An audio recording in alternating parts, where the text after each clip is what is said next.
Hello, this is Reed from Art by Reed, and welcome to the recap. I'm a designer, illustrator, and writer, and my channel is all about art making and storytelling. If this is your first time, the recap is a video blog adaptation of my monthly email newsletter, where I share updates and behind-the-scenes content about my various creative projects.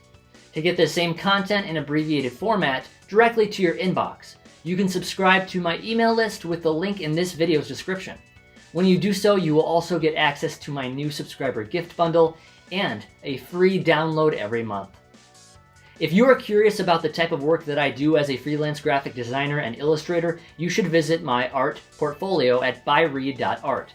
There you will find a variety of past client projects ranging from t-shirt designs, book covers, logos, websites, and more. In the previous video, I shared how there's a variety of products that I sell on my website featuring some of my original designs. I make use of a print-on-demand service called Printify to fulfill those orders.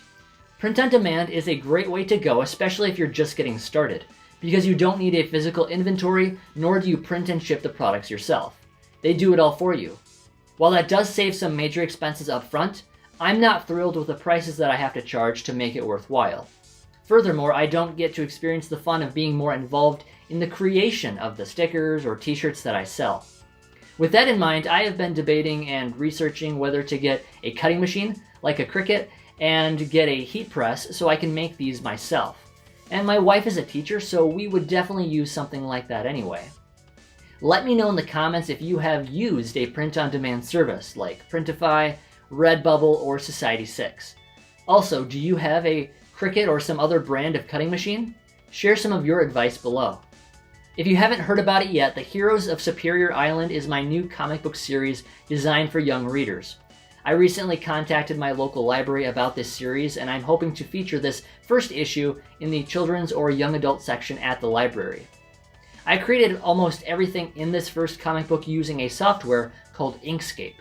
It worked for my purposes, but there were certain things that became very tedious. My workflow was overcomplicated and at times frustrating.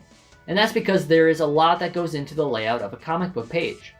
The placing of artwork within the individual panels, deciding on the arrangement of said panels, as well as the voice bubbles and captions. Nothing against Inkscape, it's just not designed for making comics. And so before I start issue number 2, I want to explore other software options. The type of software that is specifically designed for making comic books. In my research so far, I am looking at Comic Life 3 or the far more impressive Clip Studio Paint. From what I've seen so far, either option would be really helpful. If you have used either software or have other suggestions, let me know in the comments. Also, I do have a very limited quantity of this comic book's first printing. Issue number 1, Phase vs. Deathstalker, is available exclusively on my website. Make sure to buy your copy before they run out. And if you're not sure you want to buy it yet, there is also a free digital copy you can read online. Typically, authors fall into one of two categories when they plan out their stories: the plotter or the pantser. The plotter likes to fully sketch out their story's outline before they start writing.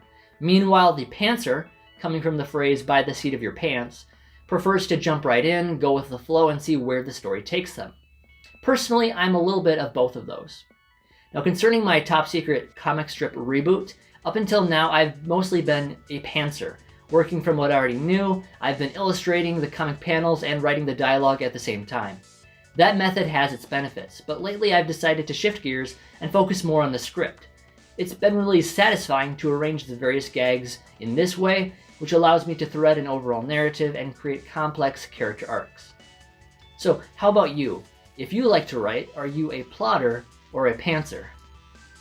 The new book that I'm currently working on is closer than ever. I'm narrowing things down to the last 2 short stories to include. There will be 20 works in total between poems and stories. Following that, I'm undergoing several rounds of extensive editing and working on the cover design. I am also working on setting up my pseudonym author profile, Aaron Steep, on Goodreads, the world's largest site for readers and book reviews. I personally love to use this app for tracking the books I have already finished, books I'm currently reading, and those that I would like to read in the future.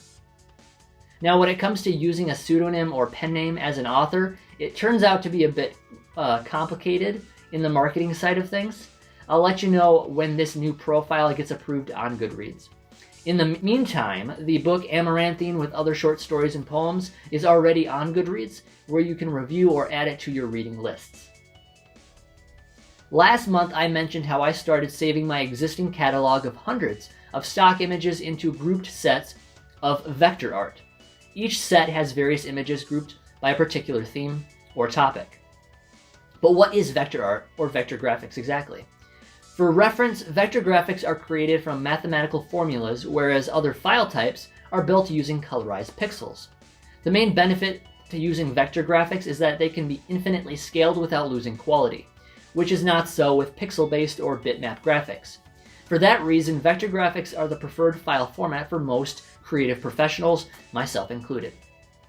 These new files I created can be customized, once purchased, using software like Adobe Illustrator, Inkscape, Corel Draw, among many others.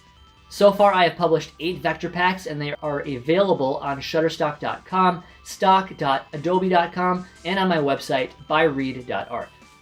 A variety of links about the projects I talked about today can be found in the video description below, including a sign-up for my monthly email list. If you'd like to hear more about my projects, any topic about art making, storytelling, or even something about me personally, let me know in the comments. Also, if you enjoy what I do, please consider liking this video and hitting that bell icon to keep up with my newest videos. Thanks for watching.